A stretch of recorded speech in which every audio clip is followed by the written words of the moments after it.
The lecture hall smelled of old wood and coffee, familiar scents that had become my sanctuary over the past 3 years.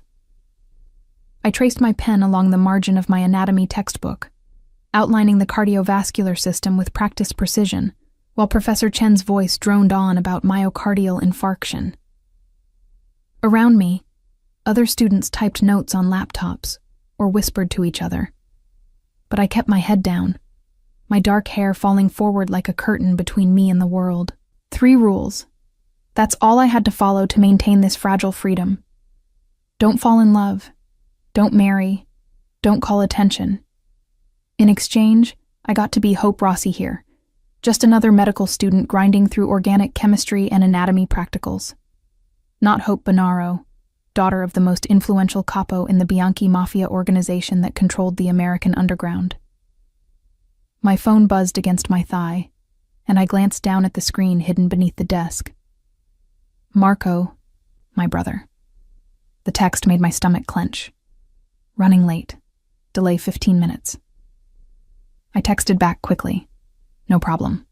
Library after? His response came immediately. Always, Sorelina. The nickname made me smile despite the constant weight of hypervigilance I carried.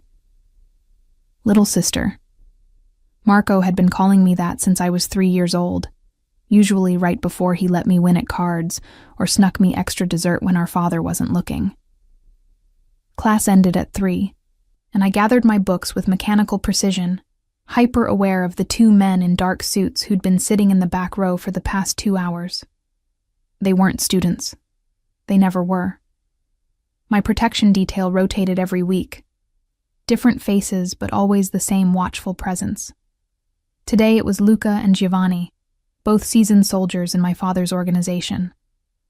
The October air hit me as I pushed through the double doors, crisp and tinged with the scent of dying leaves. Campus was beautiful this time of year, all red and gold canopies and students hurrying between classes with scarves wrapped tight against the chill. I could almost pretend I was one of them. Almost.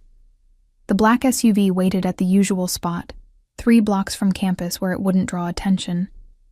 I'd learned early that fitting in meant walking like everyone else, carrying coffee like everyone else, laughing at my phone like everyone else. The princess in the ivory tower was too visible. Better to be invisible.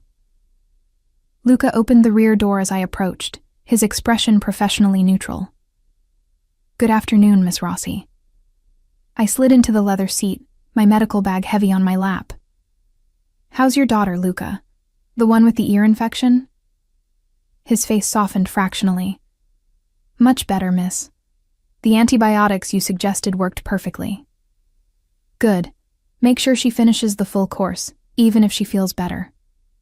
Giovanni took the driver's seat, and we pulled into traffic with practiced ease. The route changed daily, another security measure, but I'd long since stopped paying attention to where we were going. My mind was already on the evening ahead, study group at 7, then reviewing case studies until midnight. Finals were 3 weeks away, and I needed perfect scores to maintain my scholarship. The scholarship that made me Hope Rossi instead of Hope Bonaro. We'd been driving for maybe 10 minutes when Giovanni's posture changed. Subtle, but I'd learned to read these men like textbooks. His shoulders tightened. His eyes flicked to the rearview mirror more frequently. Luca, he said quietly. Luca was already turning in his seat, his hand moving toward the interior of his jacket. Black sedan, 3 cars back, been with us since the university. My heart kicked into a higher gear, but I kept my voice steady. Are you sure? 4th time this week, Giovanni replied, his knuckles white on the steering wheel. Different car each time. The SUV accelerated smoothly, weaving between lanes with practiced precision. I clutched my bag tighter, watching the city blur past the tinted windows. This wasn't supposed to happen.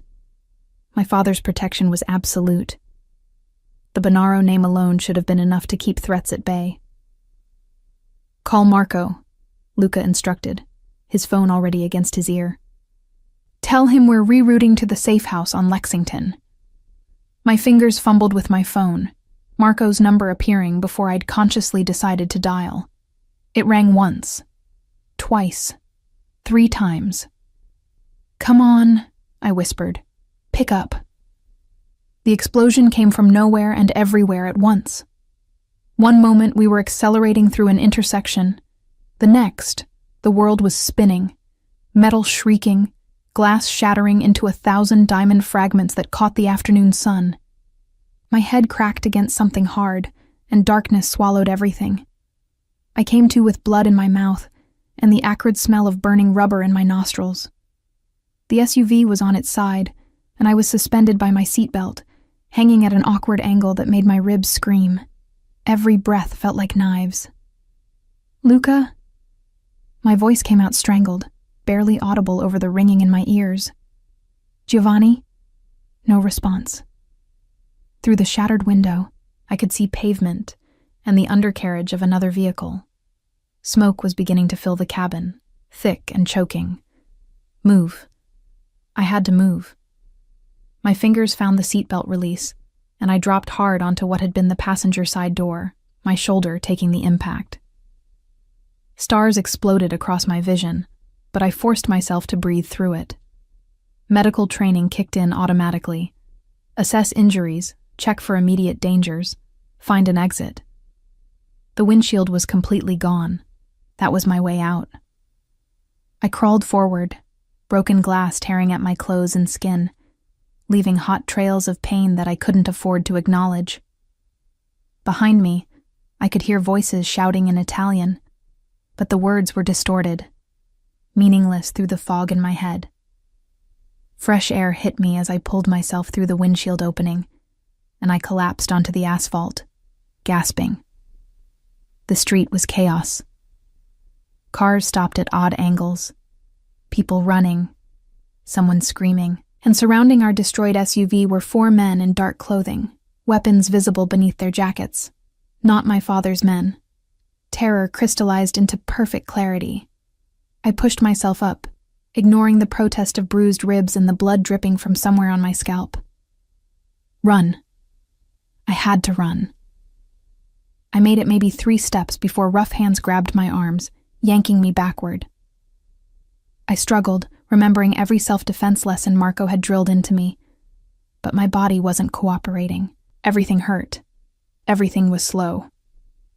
"Got her," one of the men grunted in English. "Boss wants her alive."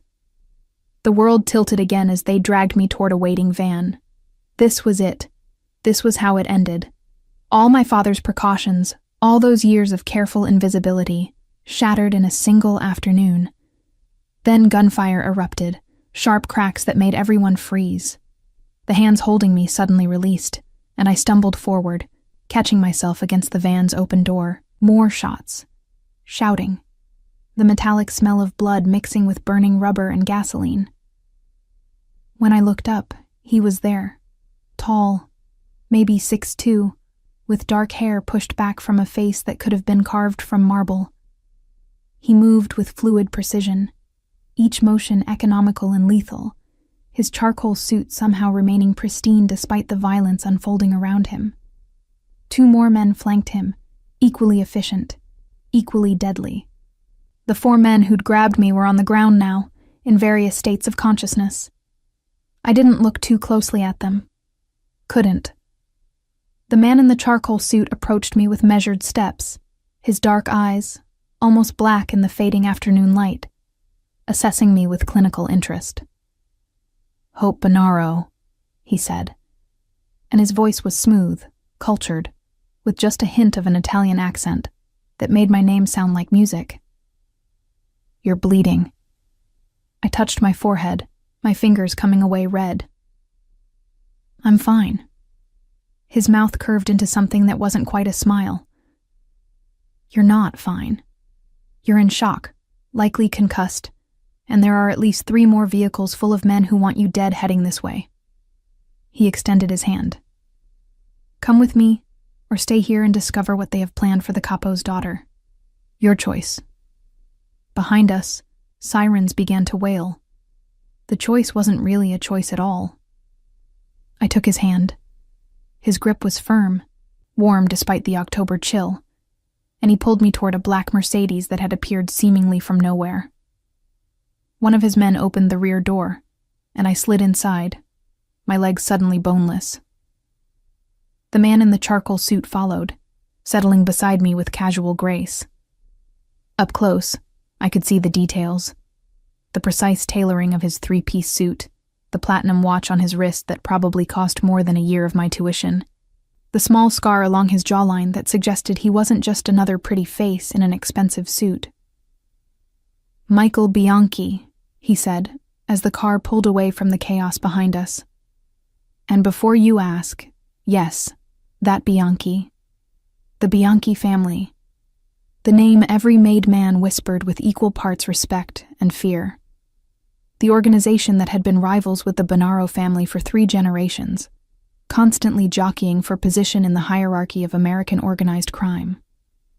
"Why?" The word came out hoarse. "Why did you save me?" His dark eyes held mine, and I saw something calculating in their depths, something that made my breath catch for reasons that had nothing to do with my injuries. "Because, Hope Bonaro, I needed to discuss a business proposition with your father. And now..." His thumb traced across my knuckles where his hand still held mine. "I have excellent leverage to ensure he listens." The Bianchi compound wasn't what I expected. Somehow I'd imagined something ostentatious, all marble columns and gaudy displays of wealth. Instead, the estate that rose before us as we drove through automated gates was elegant, understated, a sprawling property that spoke of old money and careful taste.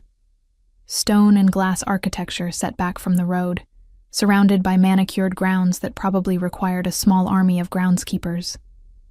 My head throbbed with every heartbeat, and the adrenaline that had kept me functional was rapidly draining away, leaving exhaustion in its wake. Beside me, Michael Bianchi maintained that same relaxed posture, scrolling through his phone with one hand while the other remained draped casually across the back of the seat, not touching me, but close enough that I was hyper-aware of his presence. "Your brother is alive," he said without looking up from his screen. "Critical condition, but stable. St. Vincent's Hospital. Private floor. Your father's men have secured the entire wing." The relief was so intense it made me dizzy. "Marco, he was in the car behind us?" "He was the target," Michael replied, his tone matter of fact. "You were collateral, though I suspect once they realized who you were, the plan changed." Now he did look at me, those dark eyes assessing. "The Castellano family has been making moves against your father for months. Today was their opening gambit." The Castellanos. I knew the name, though my father had been careful to keep me isolated from the details of his business. They controlled territory in New Jersey, had been pushing into Manhattan for years, challenging the established order. "And you just happened to be there?" Skepticism colored my voice despite my exhaustion. His smile was slow, dangerous. "I make it my business to know when rival families are planning something ambitious. The Castellanos are predictable. You, on the other hand..." His gaze dropped to my torn jacket, the blood on my hands. "You're an unexpected variable." The car stopped in front of the main house, and a woman in her 50s appeared at the entrance. Not a servant's uniform, but elegant casual clothes that suggested authority. Her dark hair was streaked with silver, pulled back in a neat bun, and her sharp eyes took in my disheveled state with immediate concern. "Madonna Santa," she breathed, hurrying down the steps. "Michael, what have you done?" "Prevented an abduction, Maria." He exited the car with fluid grace and extended his hand to me. "This is Hope Bonaro. She'll be staying with us while certain situations are resolved. Hope, this is Maria Bianchi, my aunt, and the only person in this house you should trust completely." I took his hand, because my legs were trembling too badly to manage the step down on my own. Maria immediately took over, her arm coming around my waist in a gesture that was both supportive and oddly maternal. "You're hurt," she said, her Italian accent thicker than Michael's. "Come, Cara, let's get you cleaned up and looked at properly." "I'm a medical student," I managed. I can assess myself." "I'm sure you can." Maria guided me toward the entrance with surprising strength for her size. "But humor an old woman, yes? My nephew brings home a bleeding girl. I want to make sure she doesn't collapse in my foyer." The interior matched the exterior's understated elegance. Cream walls, dark wood accents, artwork that looked original and expensive without being ostentatious. We climbed a sweeping staircase, and Maria led me down a hallway to a bedroom that was easily 3 times the size of my apartment. "Sit," she instructed, pointing to an upholstered bench at the foot of a 4-poster bed. "I'll get the first aid kit." I sat, mostly because standing was becoming difficult. The room was beautiful. Cream and soft blue tones, with floor-to-ceiling windows overlooking the grounds. A bathroom door stood ajar, revealing marble and brass fixtures. Everything screamed wealth, but it was the kind of wealth that didn't need to announce itself. Maria returned with a professional-looking medical kit and a bowl of warm water. She worked in silence at first, cleaning the cut on my forehead with practiced efficiency. I watched her face, noting the family resemblance to Michael in the strong bone structure and those penetrating dark eyes.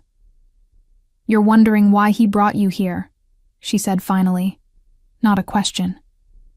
"Among other things. Michael doesn't do anything without calculating every angle." She applied butterfly closures to my forehead with gentle precision. "But he's not cruel, Hope. Whatever deal he's making with your father, it won't be at your expense." I wanted to believe her. The alternative, that I was a hostage, leverage, a pawn in some power play between families, was too terrifying to fully contemplate. A knock at the door interrupted us. Michael entered without waiting for permission, now changed into dark slacks and a white dress shirt with the sleeves rolled to his elbows. He'd removed his tie, and the top 2 buttons were undone, revealing a glimpse of tanned skin and what looked like the edge of a tattoo. "Your father will call within the hour," he said, leaning against the doorframe with that same casual elegance that seemed to be his default state. "I've sent him proof that you're alive and unharmed." "Proof?" The word came out sharper than intended. He held up his phone, showing a photo that must have been taken moments ago. Me sitting on the bench, Maria tending to my forehead. I looked pale, shaken, but whole. Alive. "He'll want to speak to me," I said. "Of course. And you'll tell him you're being treated well, that you're safe, and that I have a proposition he'll want to hear." Michael's tone remained conversational, but there was steel beneath the velvet. "What you won't tell him is where you are, what security measures are in place, or anything else that might encourage a rescue attempt that would put you in danger. You're holding me hostage. I'm protecting you." He pushed off from the doorframe and crossed to where I sat, crouching down so we were at eye level. This close, I could smell his cologne, something with notes of cedar and bergamot that was probably Italian and definitely expensive. "The Castellanos won't stop because today failed. They'll try again, and your father's resources are stretched protecting your brother. Here, you're safe. Here, you're valuable for reasons beyond your last name." "What reasons?" His smile was slow, deliberate. "That's between your father and me, Bellezza. For now, rest. Recover. Let Maria take care of you. Tomorrow we'll discuss the terms of your stay." He rose and moved toward the door, Maria following with a meaningful look that suggested she wanted to speak with him privately. But I called out before they could leave. "Michael." He paused, looking back over his shoulder. "Thank you for saving me." Something flickered in those dark eyes, surprise maybe, or satisfaction. "Don't thank me yet, Hope. You don't know what I'm going to cost your father." After they left, I sat in the quiet elegance of that borrowed room and finally allowed myself to process everything. The attack, Marco in critical condition, being rescued by Michael Bianchi of all people, the careful dance of power and protection and calculation. My phone buzzed. My father. I answered on the second ring. Papa. Hope. His voice was rough with emotion he rarely showed. Tell me you're unharmed. Bruised, shaken, but okay. Marco. We'll survive. I have the best surgeons, the best care. You don't worry about Marco. A pause. This man, Michael Bianchi, he's treating you well? I glanced around the luxury bedroom, remembered Maria's gentle care, Michael's clinical but not unkind efficiency. Yes, he says he has a proposition for you. Another pause, longer this time. I know what he wants, figlia mia, and I've already agreed. Something in his tone made my stomach clench. What did you agree to? We'll discuss it when you come home. For now, you do what he says, yes? You stay safe. Let me handle this. Papa. I love you, Hope. Everything I do, everything I've ever done is to protect you and your brother. Remember that. He ended the call before I could respond, leaving me staring at the phone with a growing sense of dread. My father had made a deal with Michael Bianchi. A deal that somehow involved me. 3 rules. Don't fall in love. Don't marry. Don't call attention. I had a terrible feeling that at least one of those rules was about to be broken, and I wouldn't have any say in which one. Morning came too early, pale sunlight streaming through windows I'd forgotten to cover. I woke disoriented, my body one massive bruise, my mind still foggy from whatever painkillers Maria had insisted I take the night before. For a moment, I didn't remember where I was. Then it all came rushing back. The attack, Michael Bianchi, my father's cryptic words. I know what he wants, figlia mia, and I've already agreed. A knock at the door pulled me from spiraling thoughts. Come in, I called, my voice rough. Maria entered carrying a tray, coffee in a delicate porcelain cup, fresh fruit, what looked like homemade pastries. Buongiorno, cara. How are you feeling? Like I was in a car accident. I pushed myself up to sitting, wincing at the protest from my ribs. But alive, which is better than the alternative. Indeed. She set the tray on the nightstand and handed me the coffee. It was perfect, strong, just the right temperature with a splash of cream. Michael would like to speak with you this morning. After you've eaten, showered, there's clothing in the closet that should fit. I glanced at the closet door. How did you know my size? Her smile was knowing. Michael is very thorough when he wants to be. Breakfast first, yes? Then we'll see what my nephew has planned. After she left, I took my time with the coffee and pastries, letting the caffeine slowly restore something like normal function to my brain. The shower helped more, hot water sluicing away the dried blood and grime, though it couldn't do anything for the spectacular bruising across my ribs and shoulder. The closet, when I finally investigated it, held clothes in exactly my style and size. Nothing ostentatious, simple jeans, comfortable sweaters, a few dresses that were elegant without being formal. Everything still had tags, designer labels that made my stomach clench. This hadn't been thrown together overnight. This had been prepared, planned. How long had Michael Bianchi been planning whatever this was? I chose jeans and a soft cashmere sweater in deep gray, found clean underwear and even shoes that fit perfectly. When I emerged from the bedroom, I found Michael waiting in the hallway, leaning against the wall with that casual elegance that seemed hardwired into him. Better, he observed, his gaze traveling over me with clinical assessment. The color suits you. Where did the clothes come from? I have excellent personal shoppers. He pushed off from the wall. Come, we have much to discuss, and I prefer to do it over breakfast. He led me through the house, pointing out rooms as we passed. Library, formal dining room, his office, off limits without permission. The kitchen where Maria was already preparing what smelled like a feast. We ended up in a sunroom overlooking the grounds, a casual table already set for two.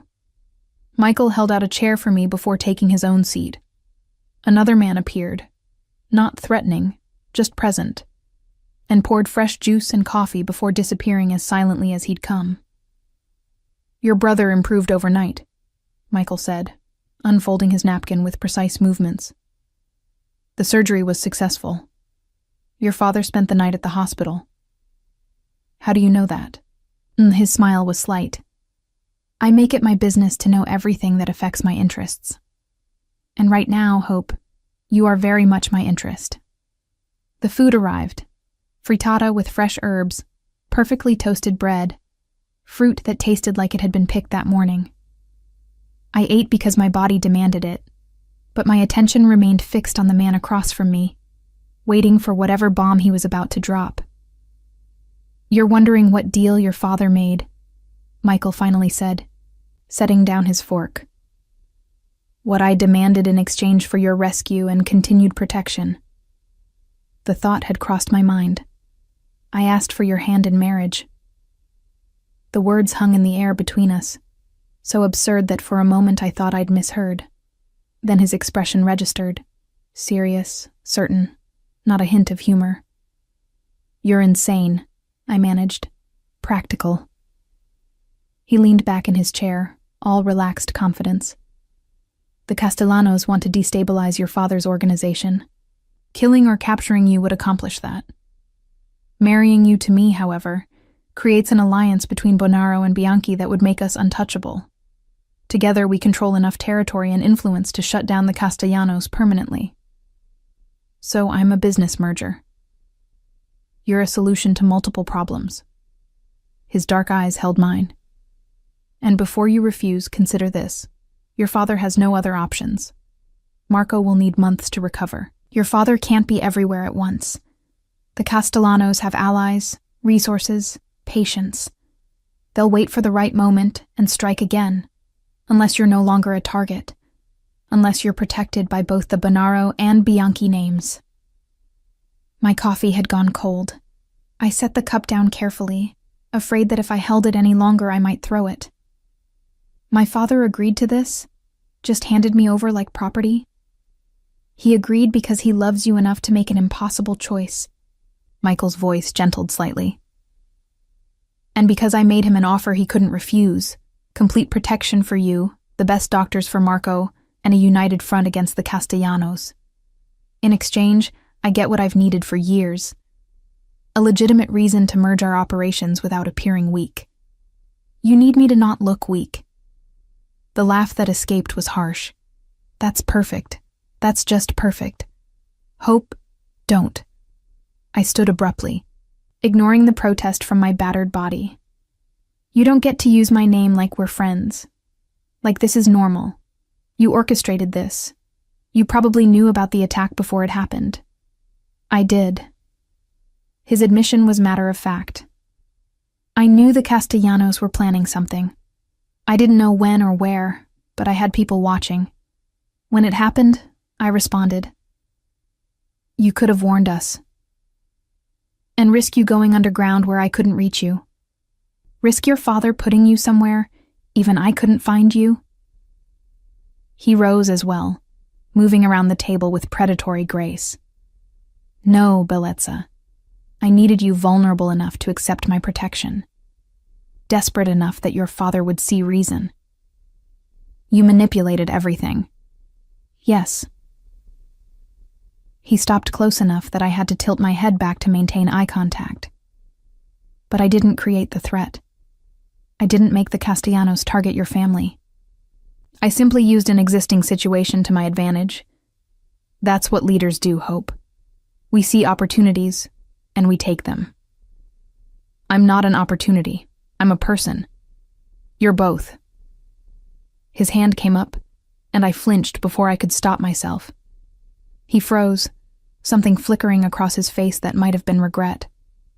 "I won't hurt you. Not physically, not ever. That's a promise I can make and keep. But you'll marry me against my will. I'll marry you with your father's blessing and your own eventual understanding of why this is necessary. His hand dropped. I'm not asking you to love me, Hope. I'm not even asking you to like me. I'm asking you to be smart enough to see that this marriage protects you, your brother, your father, and ensures the Castellanos can't touch any of you. And what do you get out of it besides a political alliance? His smile was slow, dangerous. You, in my home, under my protection, bearing my name. That's worth more than any territory or influence, Bellezza. Because when people see Hope Bonaro become Hope Bianchi, they'll know that the old rivalries are over. They'll know that a new order is emerging, and they'll think very carefully before challenging it. I wanted to argue more, to find holes in his logic, to prove that there was another way. But the truth was, I'd grown up in this world. I knew how it worked. Marriage as alliance. Women as bridges between families. Power as the only currency that mattered. I want to see Marco, I said finally. Tomorrow, when he's strong enough to handle visitors. I want to finish my degree. You'll have whatever resources you need, private tutors if necessary, but preferably you'll continue at the university once it's safe. I stopped, not sure what I wanted anymore. Michael stepped closer, his hand finally making contact, fingers tracing along my jawline with surprising gentleness. You want freedom. I understand that. But freedom in our world is an illusion, Hope. We're all bound by obligations, by family, by blood. The only choice is who we allow to hold those chains. His thumb traced across my lower lip. I'm offering to hold yours carefully, to protect what matters to you, to give you the room to be who you want to be, within the boundaries that keep you alive. That's not freedom. No, he agreed, but it's the best I can offer, and it's more than the Castellanos would give you if they got their hands on you. The reminder of what waited outside these walls made my stomach clench. Michael was right about one thing. I had no good options. Only choices between bad and worse. I need time, I said. To think, to process. You have until tomorrow evening. Then I'll need your answer. He stepped back, giving me space. Maria will show you the library. I think you'll find it has an excellent collection of medical texts, among other things. Consider it your sanctuary while you decide. And if I say no, then I'll protect you anyway, for as long as I can. But your father's deal stands. The alliance will happen. The only question is whether you're an active participant or a resentful prisoner. His expression softened fractionally. I'd prefer the former, Hope, but I'll accept the latter if that's what it takes to keep you alive. The library was everything Michael had promised and more.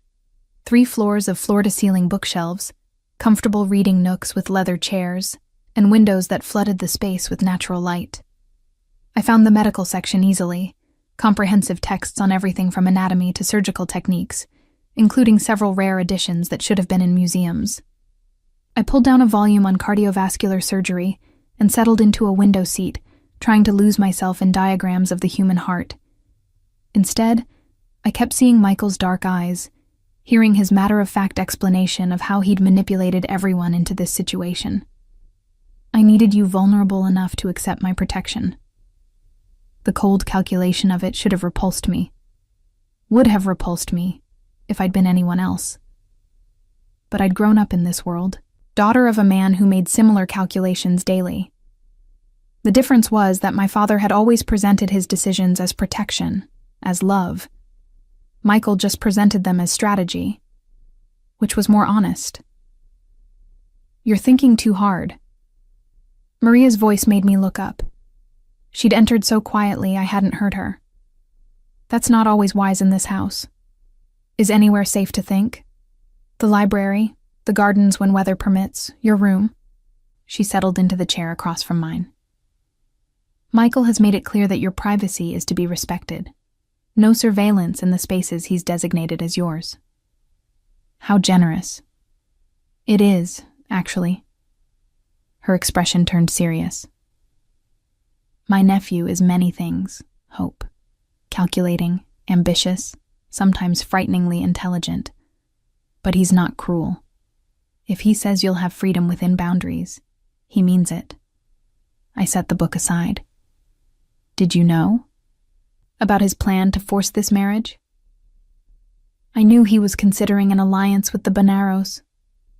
I didn't know he would be so direct in his approach. She smiled slightly. Michael doesn't believe in wasting time. When he sees what he wants, he takes it. And he wants me. He wants stability. He wants to consolidate power before his rivals can prevent it. He wants to protect territory and establish dominance. Maria paused. But yes, Kara, I think he also wants you. I've never seen him go to such lengths for purely strategic reasons. That's supposed to make me feel better? It's supposed to help you understand what you're dealing with. She leaned forward. You have a choice, Hope. Not the choice you want. Freedom, independence, control over your own life. But a choice nonetheless. You can marry Michael as an enemy, making every day a battle. Or you can marry him as an ally, finding what common ground you can while maintaining your sense of self. Those are terrible options. Welcome to our world. Her smile was sad. We women learn early to make the best of impossible situations. Your grandmother did. Your mother would have, if she'd lived. Now it's your turn.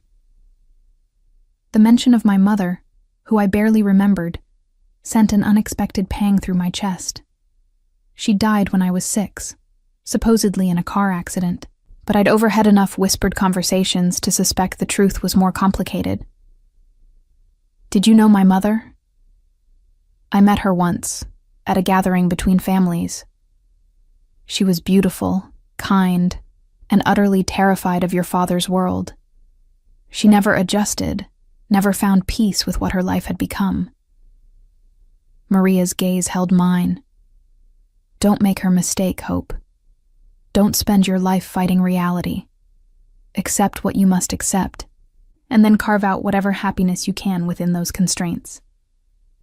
After she left, I remained in the library for hours, alternating between medical texts and my own spiraling thoughts.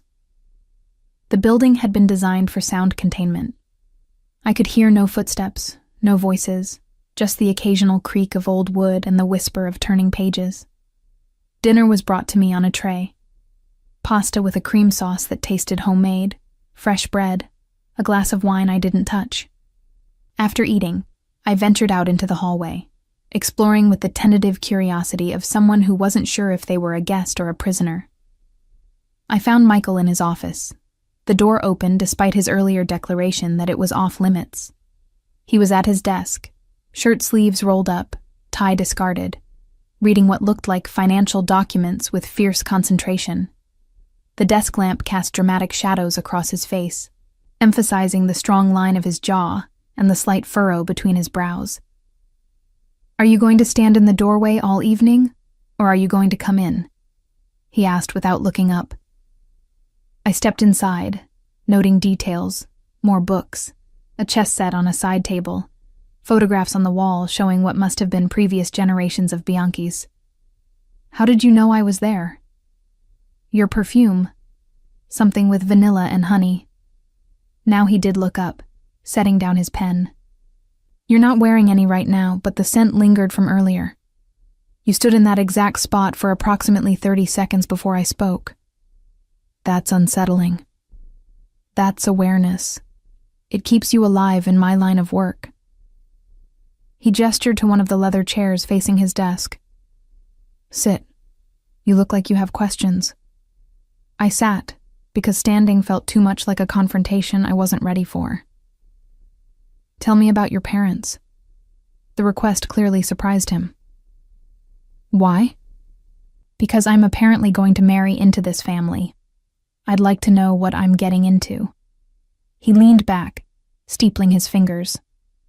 My father died when I was 15. Heart attack, though there were rumors it wasn't natural. My mother remarried within a year.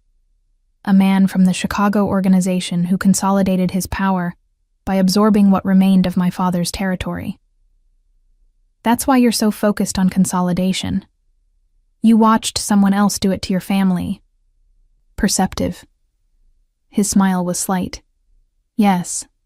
I spent my teenage years watching my stepfather dismantle everything my father built, piece by piece, deal by deal. He kept me around because it amused him to have the former heir serving as errand boy. When I turned 21, I killed him. The casual admission should have shocked me. It didn't. And your mother? Died the same night. Officially of grief, though the doctors noted she'd been taking increasing amounts of medication for months. I suspect she'd been planning it, waiting for me to old enough to act. He paused. Maria is my father's sister.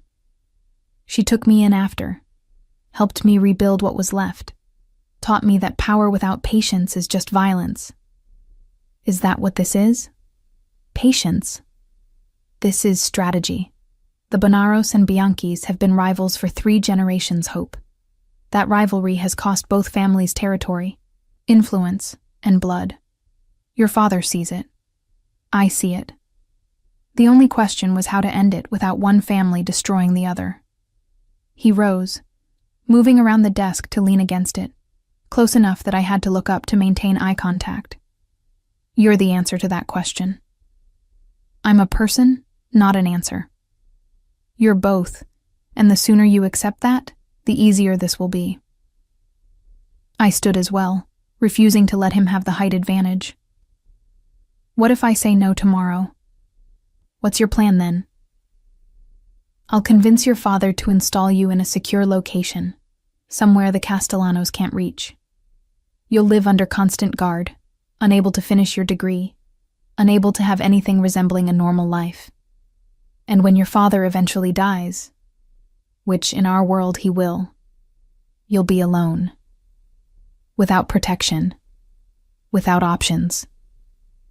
His hand came up, fingers tracing along my jawline. Or you marry me. You keep your name. Keep studying. Keep the freedom to be who you want to be. The only difference is, you have my protection instead of your father's. My name instead of being unmarried Bonaro. And what do you want from me in return? His smile was slow, dangerous, seductive in a way that made my breath catch despite everything. Your presence at my side, your intelligence applied to problems we face, your medical knowledge, which I've learned is considerable despite your youth. His thumb traced across my lower lip. And eventually, when you're ready, everything else that comes with marriage. The implication was clear. He wanted me physically, not just politically. The realization sent heat through me that had nothing to do with anger. I need to think, I said, my voice shakier than I wanted it to be. Then think, Belitza. You have until tomorrow evening. He stepped back, releasing me from whatever spell his proximity had woven. But know this. I don't share. I don't wait indefinitely, and I always get what I want. The question is whether you'll make this easy or difficult. I fled before he could say anything else, before the treacherous part of me that responded to his dark eyes and dangerous charm could make choices my rational mind would regret. That night, I dreamed of my mother.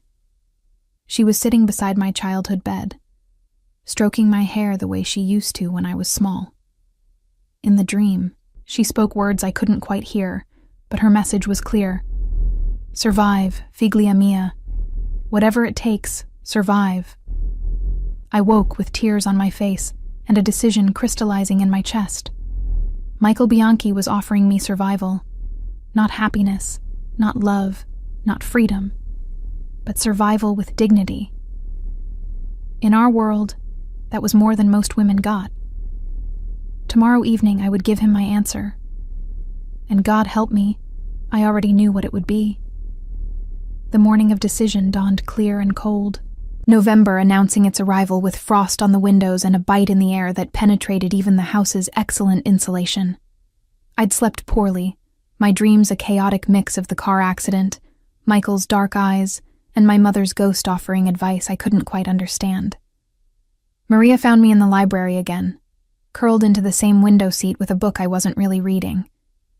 She didn't say anything at first, just settled nearby with her own coffee and what looked like correspondence she was reviewing. The companionable silence was oddly soothing. "Michael has arranged for you to visit Marco this afternoon," she finally said, "if you still wish to go." "I do. He'll accompany you personally. The hospital is technically neutral territory, but with the Castellanos active, nowhere is truly safe right now." I set my book aside. "Maria, can I ask you something personal?" "Of course, Kara. Did you ever have to make a choice like this? Between bad options?" Her smile was sad, knowing. I was 17 when my father arranged my marriage to Antonio Romano. He was 43, a widower with 3 grown children. I'd never met him before our wedding day. She paused, sipping her coffee. I hated him for the first year, hated my father for selling me, hated the world that gave me no choice. Then Antonio died, heart attack during a business meeting, and I was free. I'm sorry. Don't be. In those 10 years, I learned that survival isn't just about staying alive. It's about finding moments of joy in impossible circumstances. Antonio wasn't cruel, just indifferent. When I stopped fighting reality and started accepting it, I found I could carve out a life for myself within the marriage. His money gave me freedom to pursue interests he didn't care about. His name gave me protection. His indifference gave me privacy. You're saying I should accept Michael's proposal. I'm saying that fighting every battle means you lose the war. Choose which fights matter, Hope. Save your strength for those. Let the rest go. At noon, Michael appeared in the library doorway. He'd changed into a perfectly tailored dark suit that screamed money and power, his hair styled back, every inch the dangerous man he was. Ready? The drive to St. Vincent's was quiet. Michael sat beside me in the back of an armored SUV. Yes, armored. I'd noticed the reinforced panels and bulletproof glass, working on his phone while I stared out the window at the city passing by. You're nervous, he observed without looking up. Marco and I have always been close. Seeing him injured will be difficult, Michael finished, but necessary. He needs to know you're safe. The hospital's private floor was locked down like a fortress. Men in suits at every entrance, security cameras visible at every angle, doctors and nurses who moved with the efficiency of people who knew they were being watched. Michael's hand settled at the small of my back as we walked, a gesture that probably looked protective to observers, but felt like a claim of ownership. Marco's room was at the end of the corridor, 2 more guards flanking the door. Inside, my brother lay in the adjustable bed, bandages wrapped around his torso, IV lines running into both arms, his face pale but alert. "Sorelina," he breathed when he saw me, and his smile was weak but genuine. "You're okay." I crossed to his bedside, taking his hand carefully. "I'm okay. You're the one who got shot. Just twice. Nothing vital." His attempt at humor fell flat. "Papa told me what happened, that Bianchi saved you." I glanced back at Michael, who'd positioned himself by the door, giving us space but clearly listening to every word. He did. "And the deal Papa made?" Marco's eyes moved between us. "Is it what I think it is?" "Your sister and I are engaged," Michael confirmed, his tone casual. "The announcement will be made publicly once you're well enough to attend the ceremony." Marco's hand tightened around mine. "Hope, you don't have to." "Yes, I do." I cut him off gently. "We both know how this works, Marco. Papa made the best choice he could. Michael is offering protection we desperately need right now. He's also getting everything he's wanted for years," Marco said, his gaze sharp on Michael. "Control over Bonaro territory, alliance with our connections, legitimacy for his operations." And a wife worth more than all of that combined, Michael interrupted, pushing off from the doorframe. Your sister isn't a business transaction, Marco. She's the future of both our families. Treat her as such. The rebuke, delivered so casually, made my breath catch. Marco looked equally surprised, his expression shifting to something thoughtful as he studied Michael with new assessment. You actually mean that? Marco said slowly. I don't say things I don't mean. Michael moved to stand beside me, his hand once again finding my back. Hope will have everything she needs. Education, freedom within reasonable security parameters, respect. The only thing she won't have is the option to refuse. Bastard, Marco muttered, but without real heat. Realist. Michael's smile was slight. Your family couldn't protect her, Marco. I can. That's all that matters. We stayed for another hour, Marco extracting promises from me that I'd finish medical school, that I'd visit regularly, that I wouldn't let Michael completely control my life. I made the promises because they comforted him, even though we both knew how fragile they were. On the drive back, Michael broke the silence. You haven't given me your answer, because you already know what it is. Perhaps, but I want to hear you say it. I turned to face him properly. I'll marry you.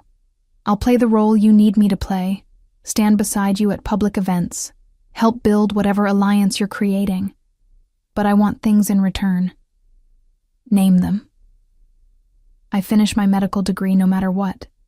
I visit Marco whenever I want. I maintain contact with the few friends I have who don't know about my family's business. I paused. And you don't touch me until I'm ready. His expression didn't change, but I saw something flicker in those dark eyes. Surprise, maybe, or respect. Agreed, with one modification. What modification? I don't touch you intimately until you're ready, but we'll share a bed, share space, present as a married couple in all ways except the physical. I need people to believe this is real hope. That means proximity, casual affection, the appearance of a genuine relationship. Heat crept into my cheeks. Define casual affection. His smile was slow, dangerous. Hand-holding. My arm around you in public. Kisses on the cheek or forehead. The kind of touches that suggest I'm your husband and you're my wife. He leaned closer. Nothing you're not ready for, but enough that no one questions our arrangement. And in private? In private, we negotiate boundaries like adults. You tell me what you're comfortable with. I respect those limits. But hope. His hand cupped my face, thumb tracing my cheekbone. I will push those boundaries. Slowly, carefully, but relentlessly. Because eventually, I want a real marriage. And I'm a patient man when it comes to things I truly want.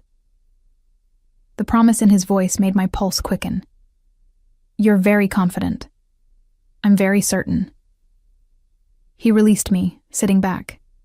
You'll learn the difference. That evening, my father called. I answered in my borrowed room, Maria having given me privacy for the conversation. Hope? Papa. Michael told me you've agreed. Did I have a choice? We always have choices, figlia mia.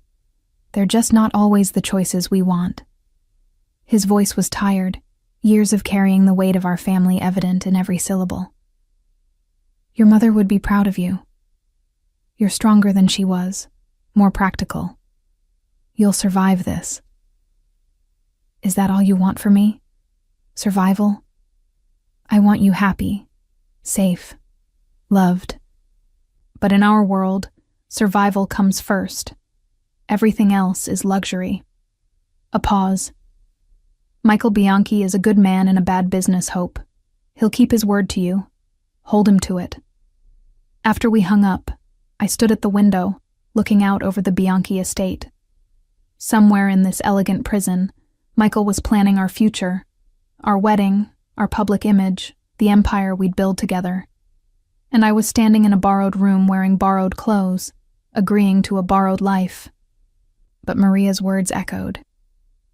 Choose which fights matter. I wouldn't fight the marriage. That battle was lost before it began. But I would fight for my sense of self, for my dreams, for the parts of Hope Bonaro that Michael Bianchi couldn't touch no matter how many contracts were signed. Tomorrow, I would officially become his fiancée. Eventually, I would become his wife. But I would never, ever become his possession. Even if I had to pretend otherwise for the rest of my life. The announcement of our engagement was made at a gathering of families, not quite a summit, but close enough. The venue was a private estate in the countryside, neutral territory controlled by an old Don who'd been mediating disputes since before I was born. Michael had explained the politics during the drive. Appearing together publicly would signal to the Castellanos that their window of opportunity had closed. The Bonaro-Bianchi alliance was now fact, not speculation. I wore a dress Maria had helped me select, deep burgundy, that complemented my coloring without being ostentatious, with a neckline that was elegant rather than revealing. Michael had given me a ring that morning, a stunning diamond surrounded by smaller rubies, slipping it onto my finger with ceremonial care while Maria watched with approval. It was my grandmother's, he'd said. She would have liked you. You have her practical nature.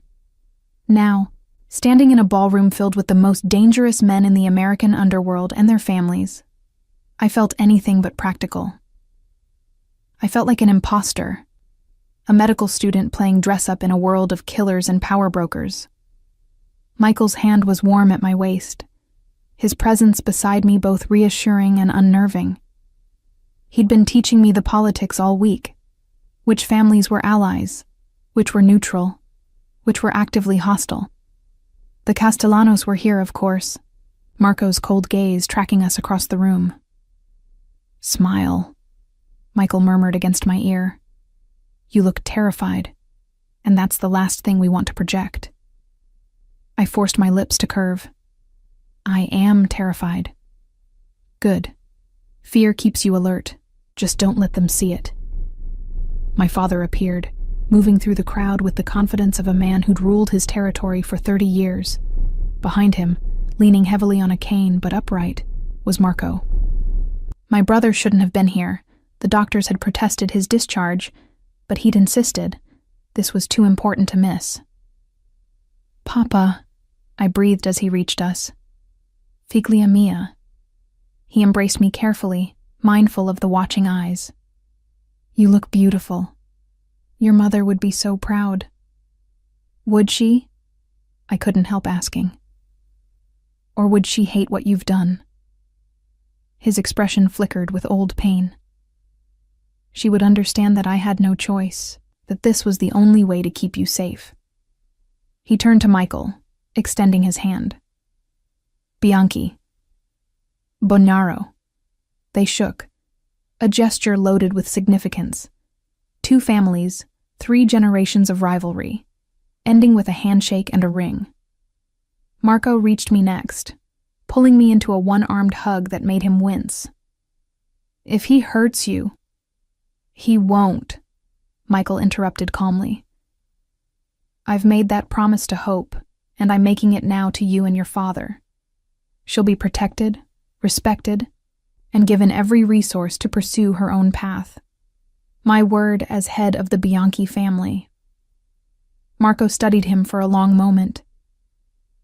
Your word better be as good as your reputation for ruthlessness, Bianchi.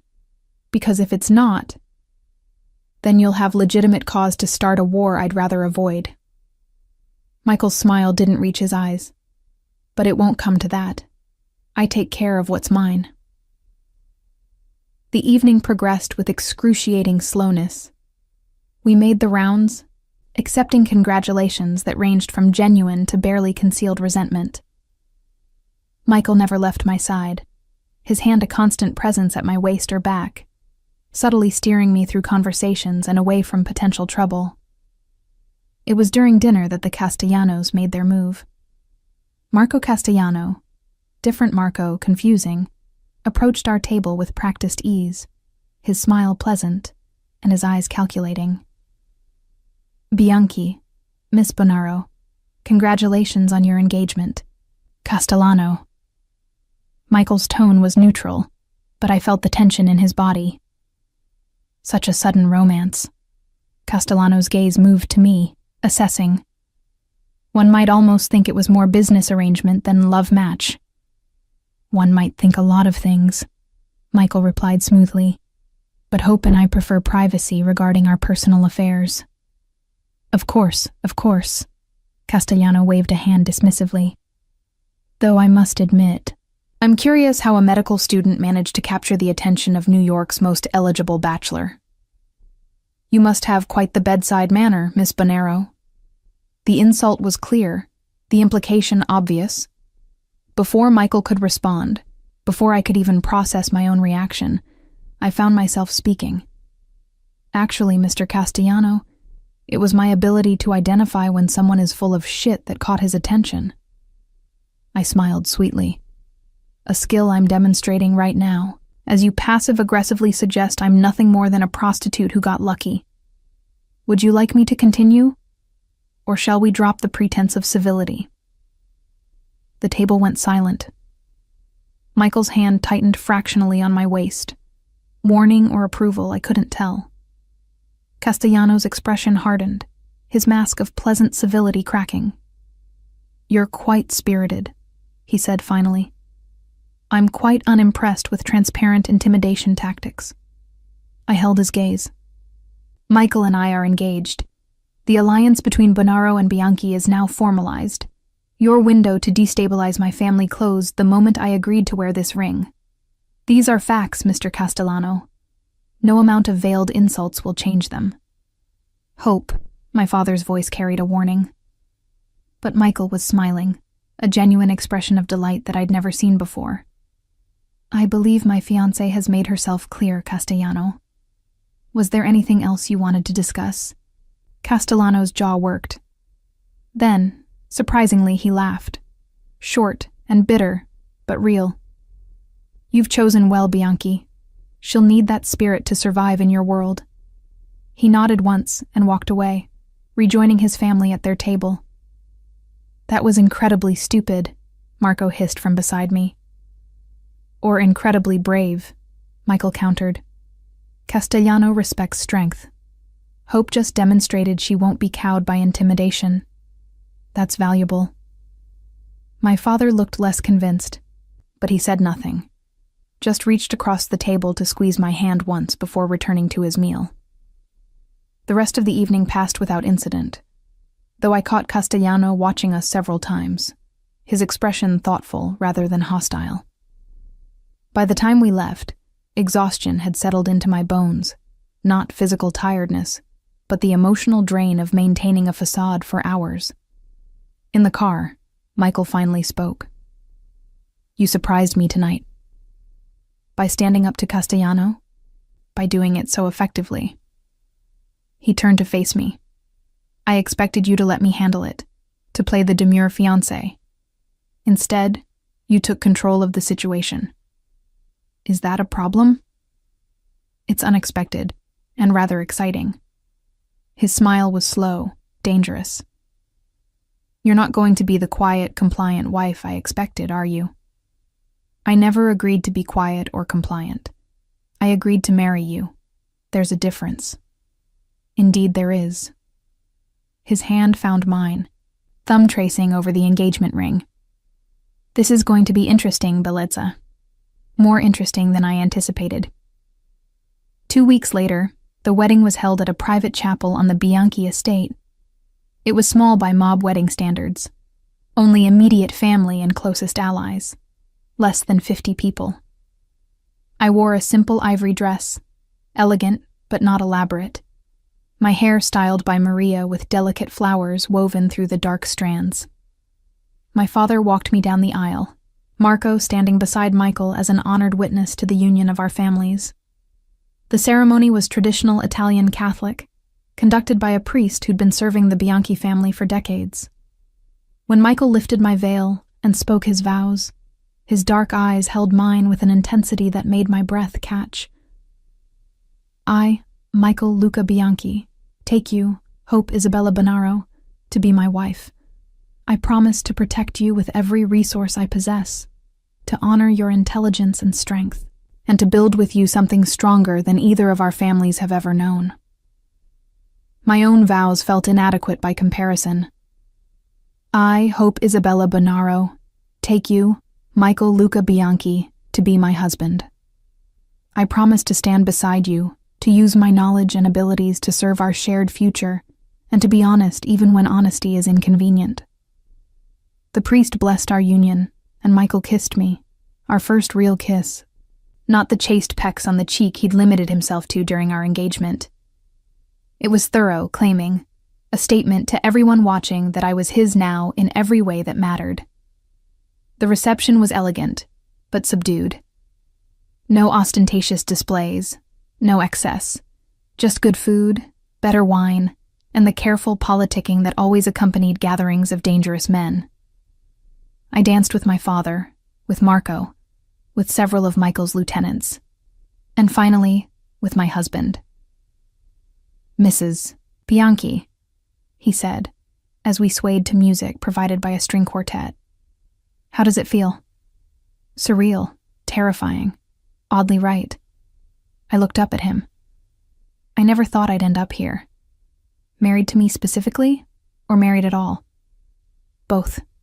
I had a plan. Finish medical school, maybe do Doctors Without Borders, help people without the complications of family politics. I laughed softly. That plan is dead now.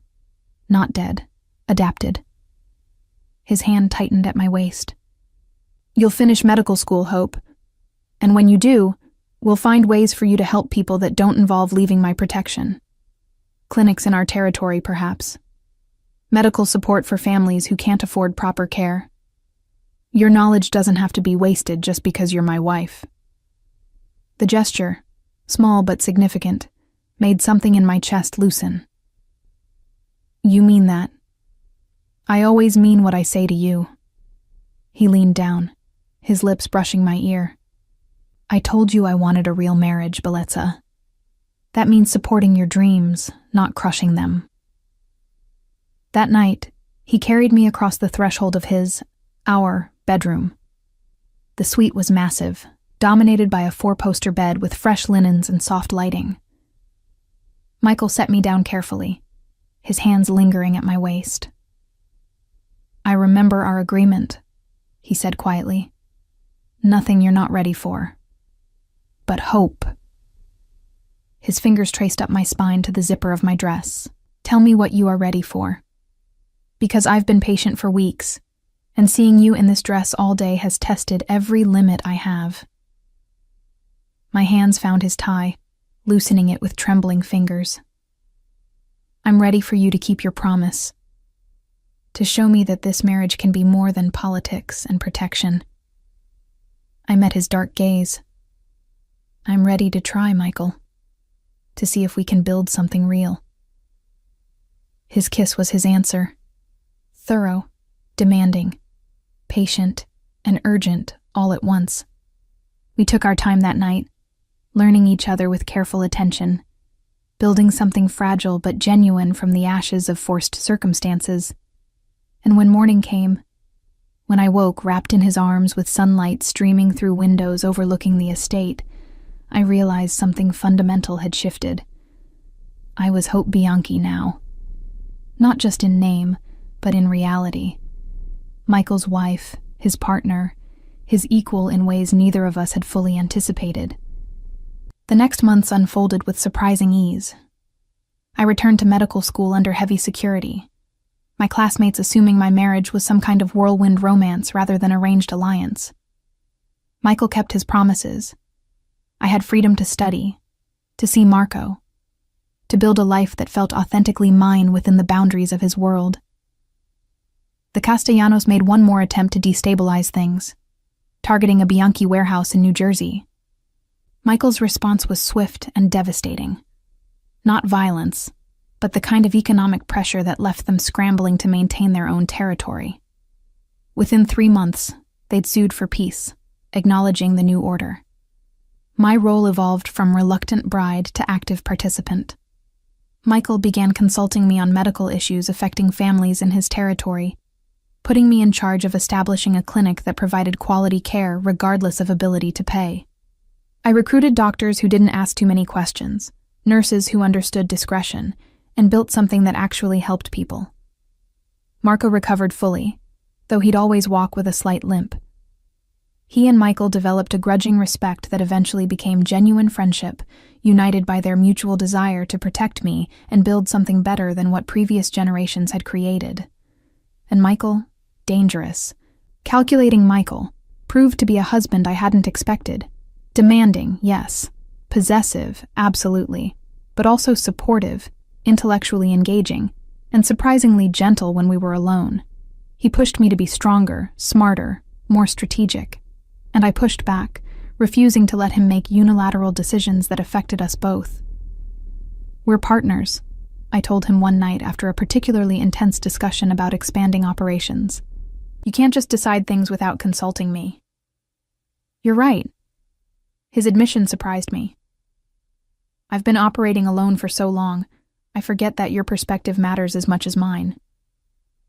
"Thank you for acknowledging that." He pulled me close, his hand cupping my face with that familiar gentleness.